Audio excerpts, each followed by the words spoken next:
여러분이 매일 쓰는 스마트폰, 그리고 도로 위를 달리는 전기차, 더 나아가 한나라를 지키는 최첨단 무기까지 이 모든 걸 움직이는 핵심에는 보이지 않는 공통된 힘이 숨어 있습니다. 지금 바로 그 힘을 둘러싼 기술과 자원의 지정학이 뿌리부터 흔들리고 있는데요. 오늘 그 거대한 변의 중심으로 한번 들어가 보겠습니다. 자, 한번 상상해 볼까요? 2025년 10월 9일. 만약 바로 이날 우리가 당연하게 여기던 전 세계 기술 공급망이 한순간에 무너져 내렸다면 어땠을까요? 이건 그냥 가상의 시나리오가 아닙니다. 지금 실제로 벌어지고 있는 기술 패권 전쟁, 그 핵심을 꿰뚫는 아주 중요한 질문이죠. 대체 무엇이 이토록 거대한 변화를 촉발하고 있는 걸까요? 이 모든 변화의 핵심에는 바로 히토류가 있습니다. 과거에는 그저 여러 산업 원자재 중 하나였던 이 자원이 이제는 한 나라의 힘을 좌우하는 말 그대로 지정학적인 무기가 되어버린 겁니다. 아니, 그럼 히토류가 대체 뭐길래 이렇게 중요해진 걸까요? 전기차부터 최첨단 F-35 전투기까지 현대 기술과 국방 시스템의 가장 깊숙한 곳에 들어가는 17종의 금속 원소를 말하는 건데요. 사실상 현대 문명의 혈액과도 같은 존재라고 할 수 있죠. 그리고 이 판을 흔드는 중심에 딱 한 나라가 있습니다. 바로 중국이죠. 중국은 단순히 히토류 수출을 좀 막는 그런 차원을 넘어서요. 마치 만리장성을 쌓듯이 공급망 전체를 둘러싸는 아주 정교한 전략을 펼치기 시작했습니다. 보통 사람들이 생각하기에 중국이 히토류가 그냥 땅에 많이 묻혀 있어서 강대국이라고 생각하잖아요. 근데 진짜 힘은 다른 데 있습니다. 바로 가공 단계예요. 채굴한 히토류를 쓸 수 있게 만드는 과정 말이죠. 전 세계 생산량의 무려 90%를 중국이 꽉 쥐고 있습니다. 이게 바로 전 세계를 향한 가장 강력한 압박 카드가 되는 거죠. 중국의 전략은 이게 한 겹이 아니에요. 여러 겹으로 되어 있는데 그중에서 제일 무서운 게 뭐냐면 바로 이 0.1% 규칙입니다. 이게 무슨 말이냐면 예를 들어서 미국이 최첨단 전투기 부품을 만들었는데 거기에 단 0.1%라도 중국산 히토류가 들어갔다? 그럼 그 부품 전체가 중국의 수출 통제 대상이 될 수 있다는 뜻입니다. 어마어마하죠. 전 세계 공급망을 그냥 꽁꽁 묶어버리는 거대한 그물이나 마찬가지예요. 결국 중국이 원하는 그림은 이겁니다. 전 세계 모든 기술 기업들이 제품을 만들 때마다 마치 문지기한테 허락받듯이 중국의 허가를 받게 만드는 거죠. 이른바 허가 기반의 공급망. 우리 기술 생태계의 최종 보스는 바로 우리다. 이런 선언인 셈입니다. 자, 중국이 이렇게 강력하게 나오는데 미국이 가만히 있을 리가 없죠. 근데 여기서 미국이 꺼내든 카드가 좀 재밌습니다. 무슨 군사적 대응이 아니라 바로 금융무기였거든요.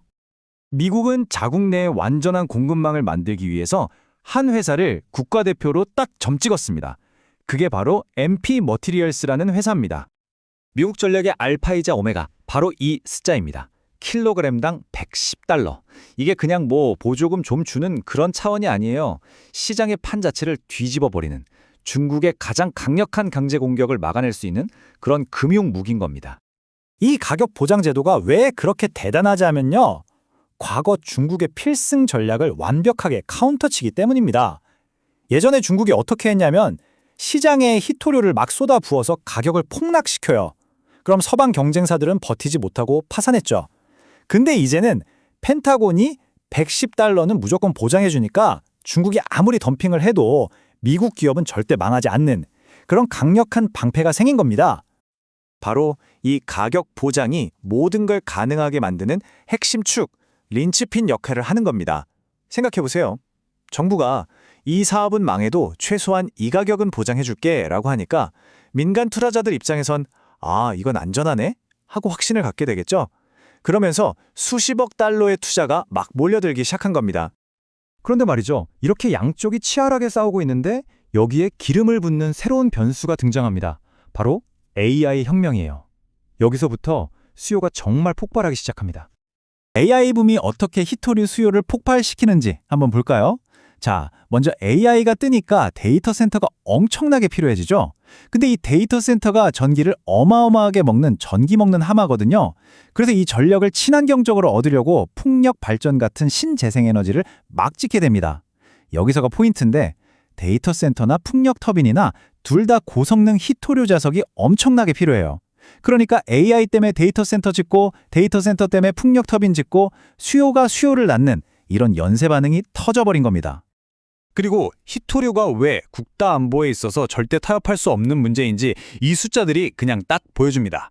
우리가 타는 전기차 한 대에 한 1kg 정도 들어간다고 치면요. F-35 최첨단 전투기에는 400kg, 그리고 버지니아급 핵잠수함에는 무려 4,100kg, 4.1톤이 들어갑니다. 이걸 포기한다는 건 그냥 국방을 포기한다는 말과 같은 거죠. 자, 그럼 이렇게 판이 완전히 새로 짜이고 있는데 우리는 어디에 주목해야 할까요? 중국 말고 이 새로운 판을 이끌어갈 핵심 기업들을 한번 살펴보겠습니다. 중국 바깥 진영을 이끄는 투톱은 바로 미국의 MP 머티리얼스와 호주의 라이너스입니다. MP가 미국 정부의 전폭적인 지원을 등에 업은 국가대표 선수라면 라이너스는 이미 시장에서 실력이 검증된 베테랑이자 특히 중국 밖에서 아주 귀한 중위토류를 생산할 수 있는 유일한 강자라고 볼 수 있습니다. 물론 이 새로운 게임에도 리스크는 분명히 있습니다. 첫째, 지정학적 리스크. 만약에 갑자기 미국이랑 중국이 회의 모드로 들어가면 이런 국가안보 프리미엄이 싹 사라질 수 있겠죠. 둘째, 가치평가 리스크. 이미 주가에 너희는 무조건 성공할 거야 라는 기대감이 너무 많이 반영되어 있을 수 있다는 거고요. 마지막으로 실행 리스크. 말은 쉽지만 이 복잡한 가공 공장을 계획대로 짓는다는 게 정말 어려운 일이거든요. 그러니까 잠재력만큼이나 불확실성도 크다는 걸 꼭 기억해야 합니다. 하지만 이 모든 걸 종합해 볼 때 우리가 기억해야 할 핵심은 이것입니다. 지금 히토류 시장을 본다는 건 단순히 전기차나 AI 산업의 성장을 보는 걸 넘어서는 일입니다.